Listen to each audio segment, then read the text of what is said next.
Assalamualaikum warahmatullahi wabarakatuh. Mari kita buka pertemuan kali ini dengan bacaan basmalah. Bismillahirrahmanirrahim. Anak-anakku, untuk pertemuan kali ini Bapak akan membahas tentang ekosistem. Ini termasuk materi bab ketiga.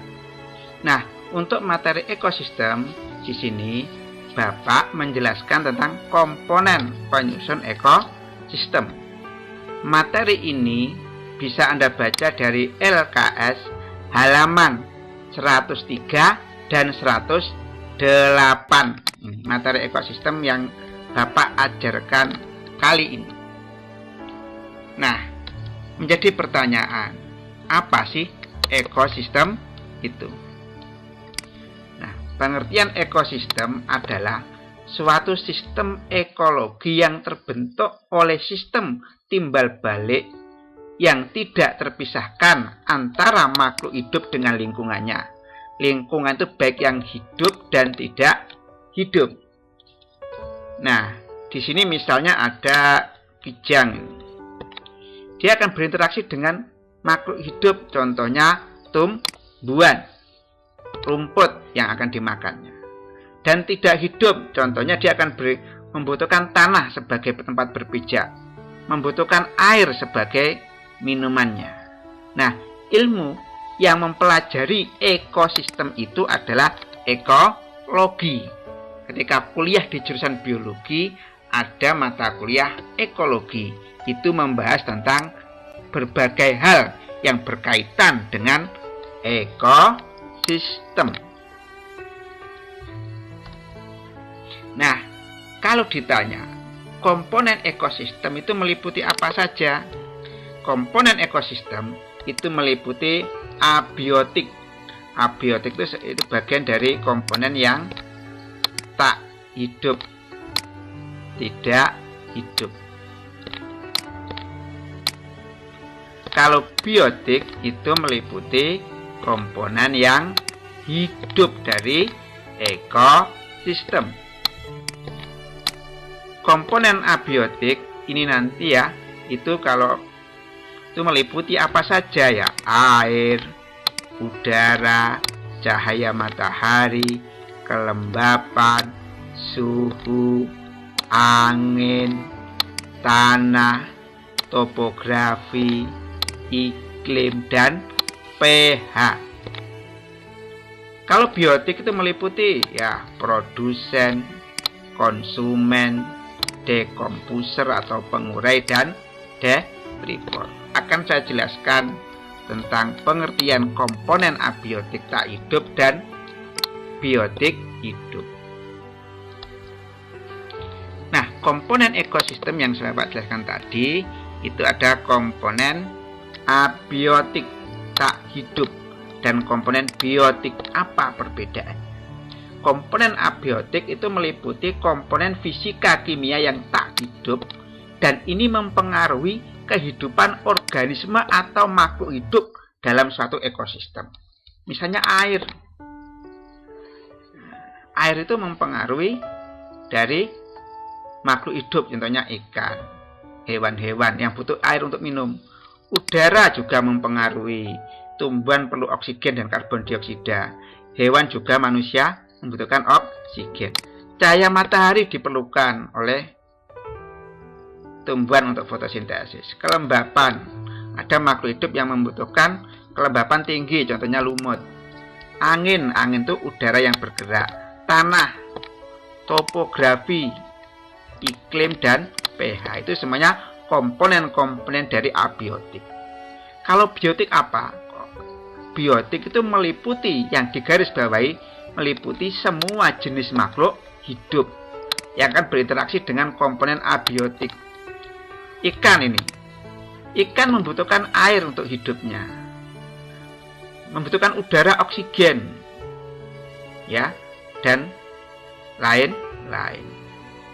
Nah, organisme makhluk hidup, komponen biotik memerlukan komponen abiotik untuk apa? Untuk kebutuhan hidup, dan itu berupa makanan dan tempat tinggal. Ikan butuh air untuk tempat tinggalnya. butuh makanan seperti tumbuh-tumbuhan ya, atau misalnya cahaya matahari, karena cahaya matahari itu untuk fotosintesis tumbuhan. Selanjutnya Bapak akan membahas tentang komponen ekosistem yang abiotik.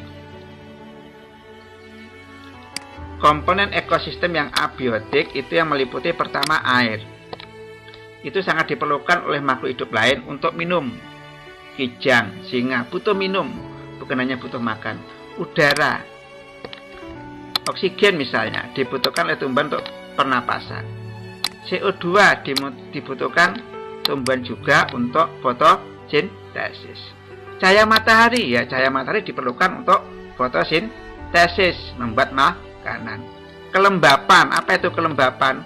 Kelembapan itu kadar air dalam udara. Ada beberapa tumbuhan yang memerlukan kelembapan tinggi, contohnya lumut, untuk hidupnya. Angin itu udara yang bergerak. Bahkan ada penyerbukan, yaitu benang, sari, dan butik, itu untuk memerlukan angin. Tanah, tempat berpijak hewan dan tumbuhan.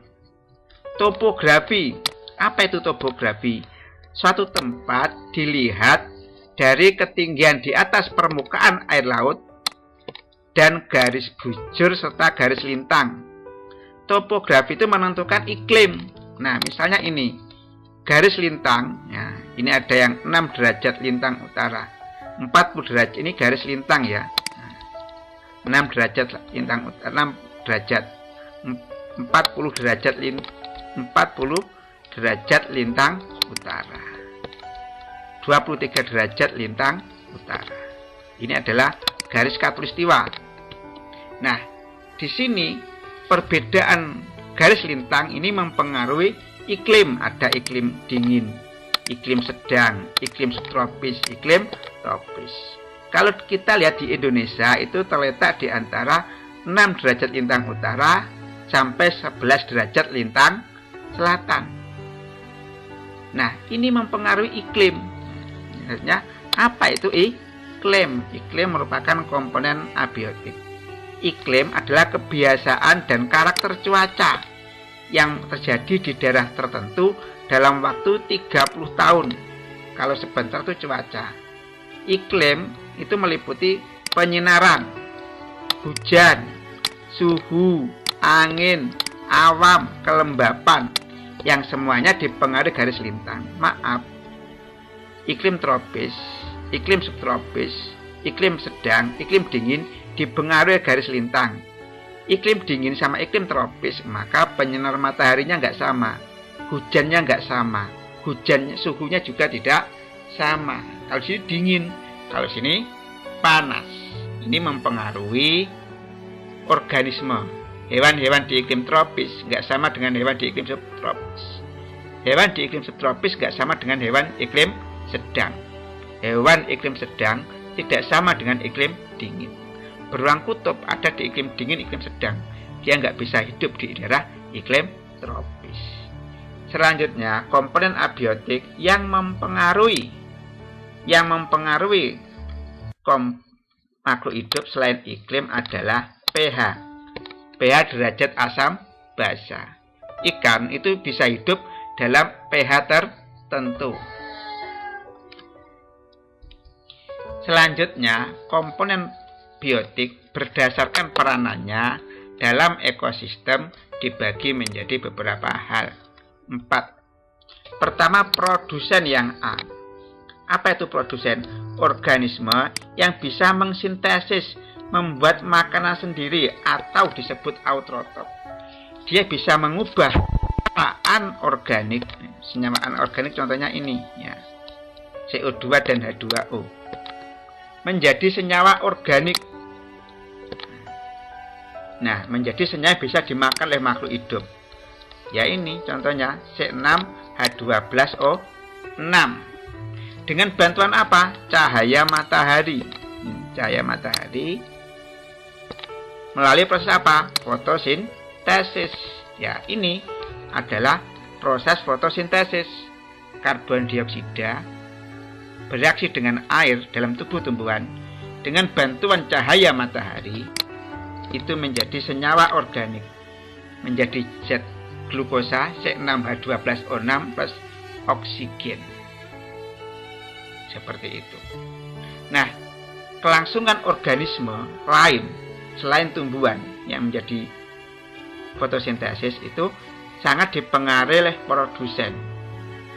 Karena mereka apa? Tumbuhan punya klorofil. Nah, di sini organisme lain itu contohnya tikus, ini perlu padi. Ular perlu tikus. Elang perlu ular, karena yang memakan ular adalah elang. Dan ini nanti akan diuraikan oleh jamur, sehingga tidak banyak sampah-sampah, karena bangkainya tikus, bangkai ular, bangkai elang, bangkainya tumbuhan akan diuraikan oleh jamur, sehingga tidak sampai menjadi sampah-sampah yang tidak terurai oleh tanah. Nah, komponen biotik yang kedua adalah konsumen.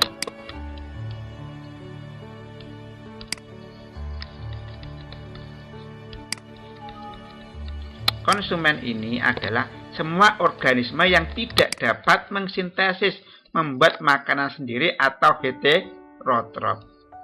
Dia akan memperoleh senyawa organik makanannya dari organisme lain. Berdasarkan makanannya, konsumen dibagi menjadi 3. Herbivore, pemakan pemakan tumbuhan, kambing dan kerbau. Karnivore, pemakan daging, misalnya harimau dan serigala, singa, ular. Omnivore, pemakan segala, ya makan tumbuhan, makan daging. Contohnya manusia, ayam, itu pemakan semua.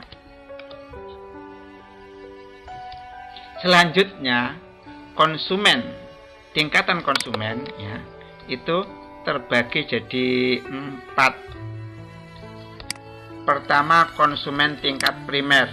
Ini konsumen tingkat 1, memakan tumbuhan secara langsung, disebut juga herbivore.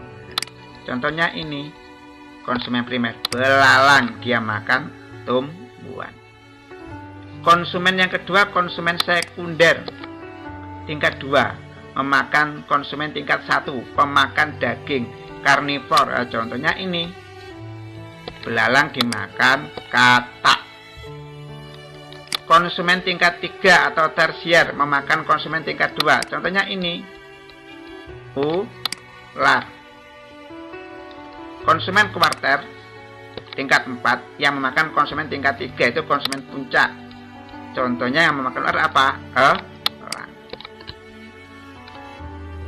Nah, selanjutnya yang C, komponen biotik berdasarkan peranannya adalah pengurai atau dekomposer. Apa itu? Organisme yang mampu merombak sisa organisme yang mati dan bangkai menggunakan enzim pencernaan yang dimiliki. Dia bisa menguraikan sehingga tidak menjadi sampah. Pengurai itu akan menguraikan sisa organisme menjadi zat yang berguna oleh tumbuhan. Contohnya apa? Pengurai bakteri dan jamur. Di sini ya, bangkai yang belalang, bangkainya katak, bangkai ular, bangkai elang ya. Ini kalau sudah mati juga tumbuhan akan diuraikan menjadi zat-zat ya. Nah, ini nanti menjadi zat-zat yang berguna bagi pertumbuhan tumbuhan, sehingga banyak mengandung sisa-sisa makhluk hidup di sini diuraikan menjadi zat-zat yang berguna untuk tumbuhan dengan diserap melalui akar bersama air, seperti itu. Itu pengurai, sehingga kita beruntung di negeri kita banyak sampah-sampah itu dari organik. Contohnya bangkai-bangkai, sisa kotoran itu akan terurai menjadi tanah. Nah, itu sehingga kalau menggunakan sampah-sampah organik, maka kamu buang, tidak usah diproses, nanti akan terurai kembali. Itu. Selanjutnya yang D adalah detrivore. Detrivore, ini ya, adalah organisme yang memakan detritus. Apa itu detritus? Hancuran jaringan makhluk hidup, baik hewan atau tumbuhan, akan dimakan oleh detrivore. Contohnya apa? Siput ini, kluwing kaki 1000, cacing tanah, kutu kayu. Nah, ini mari kita tutup pertemuan kali ini dengan doa akhir majelis. Subhanakallahumma wa bihamdika asyhadu alla ilaha illa anta astaghfiruka wa atubu ilaik. Wassalamualaikum warahmatullahi wabarakatuh.